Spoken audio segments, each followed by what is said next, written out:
জল পড়েই যাচ্ছে চুঁয়ে ছুঁয়ে। না, সারাদিন তুই ঠান্ডা মেঝে শুয়েছিলি সে বাবা, জল পড়ে তো ভেসে গেছে। অনেকদিন আমাদের প্রমোটারিং বিজনেসের লস যাচ্ছে, কেউ কোনো কাজও দিচ্ছে না। হ্যালো, করালি কাকু বলছেন? আচ্ছা, আমাদের না ছাদ ফুটো হয়ে গেছে একটা জায়গা থেকে, আর জল পড়েই যাচ্ছে ক্রমাগত। হ্যাঁ হ্যাঁ, আমরা কালই আসছি। বাবা, যা দেখছি তোমাদের পুরো ছাদটাই তো ভাঙতে হবে। একটা ফুটো সারাবার জন্য পুরো ছাদ ভাঙতে হবে? তা দুদিন পর যখন আর একটা জায়গায় ফুটো দেখা দেবে তখন তো ছাদটা সেই ভাঙতেই হবে। করালি কাকু এসব কি বলছে? শুনে তো ঠিক মনে হচ্ছে না।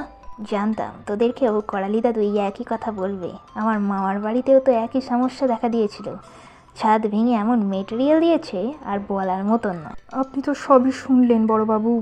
তো আমি বড়বাবু বলছি থানা থেকে। আপনারা কালকে সকাল 7টার মধ্যে থানায় চলে আসবেন।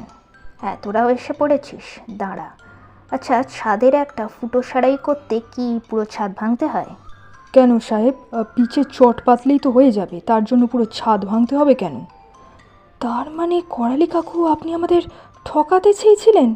না মানে, একটু ভালো করে কাজ করতে চাইছিলাম আর কি।